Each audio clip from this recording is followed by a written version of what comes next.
Hello, welcome to another episode of A Cup of Grace and Lori. My name is Grace. And I'm Lori. And in today's episode, Lori is going to be talking about a recent read of hers. It's a book called Don't Be Trashy by Tara McKenna. So I'll hand it on over to Lori to start us off on our chat today. Thanks, Grace. Thanks for tuning in again. We really appreciate you guys watching. And we love the feedback. Yes. It's very encouraging. As promised in previous episodes, I'm finally going to get around to discussing Don't Be Trashy, a practical guide to living with less waste and more joy by Tara McKenna. I'll jump right into it. There were many points that Tara raised that really had me enthused and excited about becoming more eco-friendly. I'm not the most eco-friendly person around. I try, but I can do better. Well, I have a question for you, Lori. Sure. So what do you or Tara McKenna, what does she mean by eco-friendly or eco-friendly? Living in a way that's friendly to the environment. Okay. Yeah. So it's not really related to recycling, for example. No, recycling is a component of it. Recycling is a component, but the overarching idea is that you're living in ways that are not harmful to the environment. Okay. So recycling would be one of the ways that you can not harm the environment. Yeah. The environment. So recycle, reuse, and there was a third R that I don't remember. Oh boy. Recycle. It's reduce, reuse, and recycle. Reduce. Okay. Yeah. Reduce. And there's a few other ones too, I think. Okay. Repair, repurpose, refuse. So okay, so that's additional because originally it used to be just the 3 R's. It was reduce, reuse, and recycle. And we never, like eco-friendly, that is a term that came years after the recycling movement. Yes, so this you're right. is like a step up from the 3 R's. It is, Yeah. So one of the first ideas that Tara raised is to conduct a pantry audit of your kitchen. So what you're doing is looking at the item, seeing how much plastic or that it comes in, and figuring out whether there's an alternative that you can use or a substitute or a different way of purchasing the item. So that is the first thing to do, is go through each item in your kitchen and figure out, some things are packaged in like some vegetables are in plastic and then they're in further plastic, or some dry goods maybe are in a lot of plastic. But she talks about, every item. And so it's show and tell day today, which I loved show and tell in kindergarten. So okay, but you're not going to take us into your kitchen. Yes, I am. This is an item that I eat. Yum. I eat about 2 or 3, maybe 2 of these a week. No, not a day. No, not a day, Grace. Maybe two or 3 of these a week. And actually, I eat this brand more often. But anyway, not that I'm plugging this brand, but whatever. Tara says she has found a store where she can bring glass jars to refill her yogurt. And I'm like, would I do that? And probably no. It sounds gross. Unless it does sound a bit gross, doesn't it? And also it's like, wait a minute, I have to lug 3 mason jars, and lug them home. It doesn't seem practical to me. So anyway, that's one thing that I have a dilemma about. Not so much, actually. This one doesn't bother me so much. This item does bother me. And it's cranberry juice, which I love. And I drink about 1.5 of these per week. And I'm like, well, how do I find a substitute for this? Because, a pitcher? Pardon, a pitcher, maybe a pitcher, a glass pitcher, right? But how would I buy cranberry juice, not in a plastic jug? You know what I mean? It's not like orange juice where you can buy it in those cans. I don't think you can buy frozen cranberry juice in those cans, right? I've never checked. I've never seen it. So that one is bugging me, but I'm like, what is the alternative? So viewers, if you have any suggestions for me, please leave them in the comments. I will be open to them. My third item, and I didn't bring it here because it's that salad green, the plastic box of salad greens. Yes. Yeah. And those I eat about, again, maybe 1.5 of those a week. Now, I understand I could buy fresh lettuce. The box that I buy, it has like baby spinach and arugula and some other greens in there, right? And I love them. Why I don't buy that fresh spinach is because it's such a pain to wash. It's so hard to get all the soil off of it. Like you rinse it and you think you've cleaned it, and then you eat it and you're like, oh my God, I'm eating a bunch of dirt, right? So texture. Pardon me? Texture. You get added texture. Yeah. So that, and another reason is I have to make sure, or I want to make sure I eat enough vegetables every day. So when I have the salad greens, and I have a salad every dinner, like for dinner, I want to make sure I have a salad. So I want it to be easy for me to be able to take my salad. I do rinse it, even though it says pre-washed, I still rinse it, but it's easy to rinse. And then I just throw in some, maybe a little tomatoes, some shredded carrots, a bit of avocado, and then my salad's ready. And I find if I'm washing that spinach, it's like, it takes a lot of paper towels to dry it, number one, because it's hard to get the grains out. Now, I guess I don't. You have a salad spinner? I do. And it does take away, about 50% of the water, but I find you still have to use the paper towels to dry the lettuce, even with that spinner, and especially with the spinach. Now, I could try a different lettuce that doesn't have so much soil. Yeah, so I'm guilty here, and I think, I probably should be buying it fresh, and that just not the spinach, because as I said, I don't know why, but the earth really sticks to it, and it's hard to wash. So those were the three things. That's probably the last one is the one I could see myself changing, but I really don't know what to do about this stuff. Like and I don't even know where you buy yogurt in bulk. Well, maybe the bulk places, I don't know, where you buy the. I've gone to Bulk Barn and I've never seen yogurt in bulk. I'd rather it be all sealed. So I'm not sure about that one. One thing Tara says is, like, she says, don't beat yourself up like it's a process, right? Even she admits she's not perfect either as far as her eco-friendly habits go. But I think the whole idea is to just get better at living a green lifestyle. So I'm taking some solace in that from her.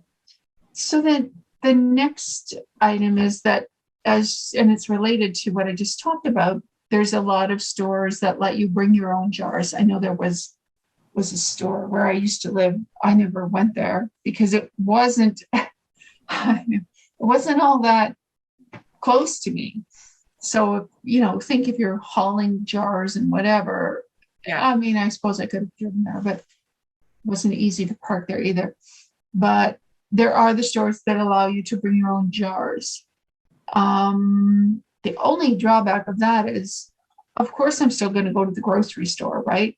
Like for my other items. And then it means going to a special store with your jars to get things like beans, grains, flour, spices. I do that anyway. As I said, I mentioned Bulk Barn, where I do always get my spices and flour if I'm baking or whatever. But these are the other stores where you buy your pasta or your rice or whatever. Have you ever gone to any of those stores? And I guess my question is, would you go yourself, Grace? To the specialized stores? To a store that lets you bring your own jars, so that each week, they weigh the jar and then you fill it up with whatever you're buying, and then they subtract the weight of the jar and say, okay, this is what you owe this week. And then you keep bringing, you keep coming back with your jars and you fill up, whatever you're buying. It's an adjustment, isn't it? Like, honestly, no, I wouldn't do it. It has to do with convenience. Yeah. I don't have a car. Right. And what if it was in I've walking never distance? heard of any of those places near where I live. Right. I mean, the time that I would want to go to a Bulk Barn is if I want to buy nuts, I guess. Okay. Yeah. So, convenience is a big thing. I know. And accessibility, like where and availability as well. Like, where are these places? They're not as easily accessible. They're not. No, there was one on Queen Street, kind of, but as I said, it wasn't really within walking distance. And I did go in that store for another reason, but I didn't bring my jars with me. You have a car though. I know, but it wasn't. Yeah, I know. I do have a car, but I guess I could have driven there. This is a habit I'm going to have to change. Maybe more of these stores will pop up. If they do, maybe I'll consider it more. If we see more of these stores, right? Mm-hmm. Which we might. I mean, maybe we will. Moving on to another topic. Tara does not like the current habit of buying fast fashion, the H&M, and because we throw it out, right? We don't spend much money on it, so therefore it's like, oh, it's not a big deal if next season or next year it's not in style or we don't like it anymore. It only cost me $20 from H&M or some of the other stores, so I'm just gonna give it to Value Village or Goodwill. She prefers buying good quality clothes. It doesn't necessarily have to cost more, although I think they do. Let's be honest. Usually better quality clothes do cost a little more, right? That usually goes hand in hand. But she would prefer we do that and then hold on to them, and so they're not so trendy or fatty. They're good quality clothes that are stylish, but they're not, the style isn't going to go out next year type of thing. Well, I don't buy that type of clothes anyway. I'm not into buying the latest trend. Like, I will buy new clothes, but they're not so trendy that they're going to be out of style next year, because I do like to buy good quality clothes that last. Well, I think I talked about this before, and I've got clothes that I'm now fitting into because I lost weight, and they're from 15 years ago, and I'm pulling them out of my closet. I'm like you as well. Yeah. And they're like, my family said, oh, that looks good on you. Oh, that's nice. And I'm like, I bought this in 2004, but they weren't really you know, I mean, they were stylish without being too fatty. Like Yeah. when I say fatty, I mean like a fad, FADDY, FAD. if that's how you spell it. Yeah. So I do agree with her there. I guess there's nothing wrong with buying fast fashion if you're going to hold on to it. But if the idea is, oh, I'm only spending $20 on it, and therefore I can get rid of it next season, then we all know these clothes, half of them, they end up over in Africa in dumps. They don't even want them sometimes. Like, they look at them and actually they say our clothes are too big for them, right? I've watched a program on Marketplace, CBC Marketplace, and they're like, oh, we know it's from North America because the clothes are so big, right? They've got these huge piles of our clothes that we're buying fast fashion over here and then shipping them over there, and they're in their landfills. So it's not like we're doing anyone a favor. Do you have a comment on that? Yes, yes. Well, I don't actually agree with her, Okay. Tara's opinion on the fast fashion thing. Okay. Because like you, yeah, I keep a lot of my clothes. And Okay. when I go to places like H&M or Zara, for example, Yeah. I don't buy the trendy, the latest, you know, Okay. like I don't buy like tops with feathers on it or anything like that, Right, or right. whatever, or like, you know, big logos, loud logos on my Yeah. t-shirts. I Yeah. go there for basics. Right. So t-shirts, jeans, those are things that last you years. Yes. Yeah. Depending on what material they're made of. And usually I heard that Zara jeans are quite good. They're good Okay. quality. They last a Okay. long time. But yeah, like, you know, especially like white t-shirts, for example, Mm-hmm. are you really, where it doesn't stay white for a very long time? I know. You know what I mean?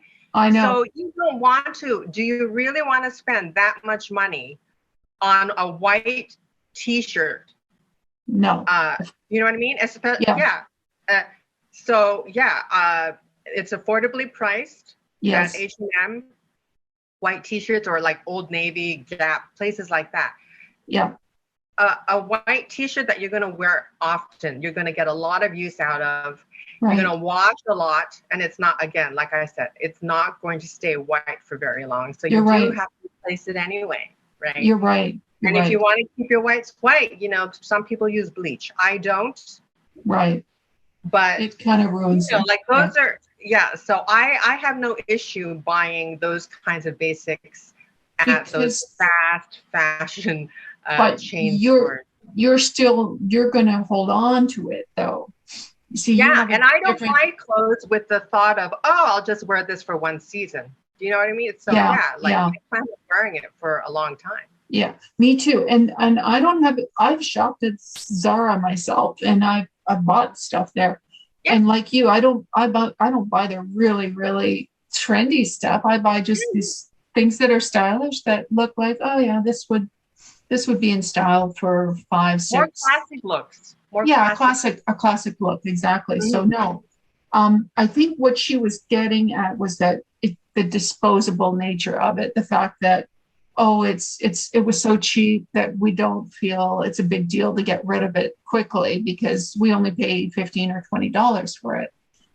But if I bought something from Zara or H&M, and I liked it, you know, I'm not going to get rid of it next season just because it's, as I said, I don't really buy things that go out of season in next year, right? That when I'm looking at items of clothing, that's one of the factors that I consider. So that one I think I'm okay with. Next one is shampoo and conditioner bars. I've never tried one. Have you? It's like a soap bar. Okay, shampoo bars. No, I don't think I've tried those. Would you try one? I thought about it. I would try one for sure. Because, but you know what they say about soap? It's very drying. Oh, yeah, but it's not soap. It's a shampoo. It's just. So it'll suds. It suds shampoo, but made like in a bar. It's not soap. Yeah, I would never Oh, put soap on my hair either. But it's a bar. So I'm really interested in trying one. I know there's a few from where companies. though? Pardon me. From where? Well, she mentioned, okay, I don't know. She mentioned Tru Earth, but I don't know if they might have shampoo and conditioner bars. She does mention several companies in there, and she's Toronto based, by the way. So Okay. yeah, so which I like. So all these companies are local, or at least they're Canadian. So I don't know if Tru Earth has shampoo and conditioner bars, but she has mentioned several companies where she gets her, for example, her shampoo bar. Another item, and I've just placed an order for this, so I'm curious, and it is from Tru Earth, and it's their laundry strips. So it's like a strip like this. You just throw it in your washer. Okay, and it dissolves. Okay. And it dissolves like in 30 seconds, and that's that's good for one load of laundry. So I'm really excited to try those. I haven't received them yet. Yeah. You can get packs of, I think, 32, 64. I think there's one for even 128. Are they scented? They're scented and unscented. There's both. Okay. Yeah. That's a good. So yeah, so hopefully I'll be getting those in the next week, and I'll be able to give some feedback on what people on the website. Of course, everybody on websites tells the truth 100% of the time, right? But anyway, the feedback on Tru Earth is that they work very well. So that I'm actually excited about trying. Okay. And I think a lot of people would be, because just lugging the laundry detergent down to the basement. Well, maybe you already have it in the basement, whatever. But and not only that, you're saving the plastic, right? You don't have to buy the big jug of detergent. So it's a win-win all around, I think. It saves space. Yeah. Yeah. Now, here's another product she mentioned. KNIX. I've heard of KNIX underwear, they're called leak-proof panties, but they're period underwear. Mm-hmm. And basically, you wear this instead of using a tampon or a sanitary napkin, and then you just throw them in the wash. I've never actually seen one in real life, so I don't know. I assume they're very thick where they need to be and absorbent. Okay, so she didn't provide any pictures in the book.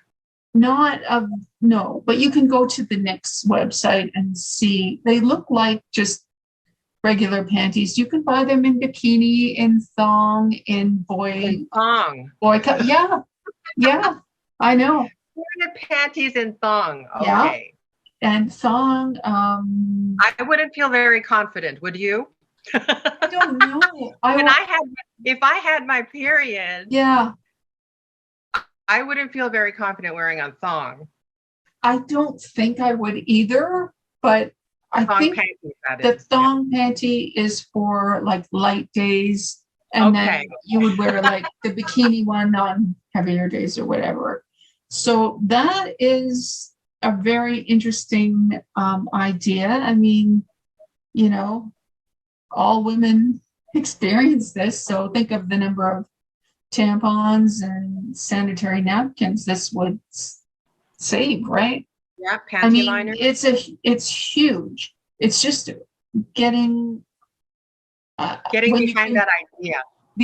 Getting behind the idea when all your life or all your menstruation life, you've been used to tampons and napkins. Now I know they have the menstrual cups as well, but I've never tried those. Anyway, it's very interesting. I'm curious again. Let me know, any viewers, have you used these, and what do you think of them? I think it's a great idea. It's a great idea. I love just washing it and not my God, not having to buy those because they were expensive, right? I mean, I was listening to, again, CBC, and there's two women that they've created, I can't remember the name of their company, but it's like a free library, but they stock it with tampons and sanitary napkins to promote equity for women that can't afford to buy these products. I love that idea. It's really Where? Good. They're all over the place. They're all over the place. I'll get the name. I'll get the name for you, and then we'll post it in the description, because it's a really it's a great idea. And I know there's some organizations that are, I don't know about the universities, but they're stocking their washrooms with free sanitary napkins and tampons, because obviously not everybody can afford those, right? Yes. Anyhow, so that was several interesting products that Tara mentioned. And the one final idea that I thought was interesting was she suggested having a no buy month. And I thought, okay, that's like dry January where you don't drink all month. I don't drink all year. I don't drink at all. So that's not a big deal for me. But no buy month, that's a little more difficult. I will say, I'm into astrology, Grace. And when more than just, reading, I'm a Leo, but anyway, and Grace is a Capricorn, by the way. But anyway, it's more than just reading your daily horoscope, because they're not accurate, because they can't see your whole chart. And there's more planets than just the sun. But anyway, Mercury, the planet Mercury, planets move forward. I believe most of them do. Anyway, when Mercury stops moving forward, which happens like 3 times a year, it's called Mercury retrograde. You might have heard of that. And because Mercury rules communication and travel, when Mercury starts slowing down, we become confused about decisions. So it's not a good time to buy, to sign documents, to enter any agreements, to purchase real estate, to get hired for a job, etc. So I follow that, and I find it's actually pretty accurate. We had a Mercury retrograde in January and February of this year. I think it ended mid-February. It's about 4 or 5 weeks in total. So I don't have a problem not buying anything during Mercury retrograde. I do that anyway, right? Because I find the times that I've bought stuff, I'm like, why did I buy that? I don't like it. After Mercury went direct, I'm like, why didn't I buy that? It's usually clothes or something, right? So I try and follow that anyway. So I kind of do follow a no buy month. And by the way, it's not groceries. Obviously, you have to buy groceries, gas, anything essential, right? But she's saying things like clothes or home decor or the frills. I would even say, okay, maybe ordering out or going out to a restaurant. Like if it's if you say, okay, March is going to be my no buy month, then you would say, okay, well, I can buy groceries, I can buy gas. She continued to go out, which I thought, okay, well, that was her choice. But I would say I would restrict even going out. Like if you go out for dinner, if you tend to go out to dinner once or twice a week, I think I'd scale that back too, right? That's not absolutely necessary during a no-buy month. But what do you think about that? Would you be able to follow a no-buy month yourself? Absolutely. Yeah, absolutely. I've been doing that for a very long time. Oh, okay. Being in a pandemic certainly helps, right? Well, yes, for sure. Although a lot of people switched to online shopping though during the pandemic. Yeah. But for me, I don't really prefer to do online shopping. It was, it's convenient, and during the pandemic, because a lot of stores were closed. Right. Yeah, I did take advantage. But Mhm. ordinarily, I prefer to shop in person. I probably do too, unless there's something I know, I already know what it's, either seen it in a store or I know the sizing, and then it's convenient to order it. But half the time, the sizes are all different, right? So Yeah, like when you depending on the shop at brand that too. store and you're this size, and you shop at that store and you're that size, and then if you haven't shopped there before, you're not sure what size you are. So Exactly. I find that's frustrating with online shopping. Yeah, I don't Um, buy clothes online. I only oh, buy you don't? books Okay. online, makeup online, or Oh, yeah. tech stuff online. Yeah. In terms of like fashion items, I don't buy those things online. Okay. Yeah. As I said, I do adhere to a no buy month, but mine is in line with Mercury. So I So don't have a problem Mercury with that. retrograde. Yeah. Mercury retrograde. Mercury retrograde, does it happen the same time every year? No, no, it Oh, doesn't. okay. And it's 3 times a year. So if Because you're I following, want to know when I should avoid making big decisions. okay, I'll send you a site that I read, that I Okay. follow, and Thank you. she always highlights when it's Mercury retrograde. So Okay. anyway, I was really impressed with this book. I highly recommend it. It introduced me to a lot of new ideas and new ways that I could be eco-friendly. And so I am trying to, adopt and or adapt my lifestyle to becoming that way. I don't want to, it's a huge issue, and I think we all have to do our part, right? We can't just say, oh well, if I make a few changes, well, how's that going to help? If everybody has that attitude, then nothing will change. But if we all even just make a few changes, right, we could really have an impact. So yeah, as I said, it's very, very thought-provoking, timely. I felt very enthusiastic after I read it. It's like, okay, how am I gonna be more eco-friendly? And I'm trying to look at my life through that lens now. So Hmm. yeah. So I highly recommend her book. Yeah, So I didn't know that she is. So is she Canadian? yeah, Okay. she's in the Toronto area. She Okay, refers to a cool. lot of Toronto stores. So yeah, so it's very relevant, and Mhm. I hope you guys get a chance to read it. Anything, I guess we'll wrap it up for this episode. Thanks for tuning in. Have a great week, everyone, and we'll see you again soon. Okay, thank you. Bye. Bye.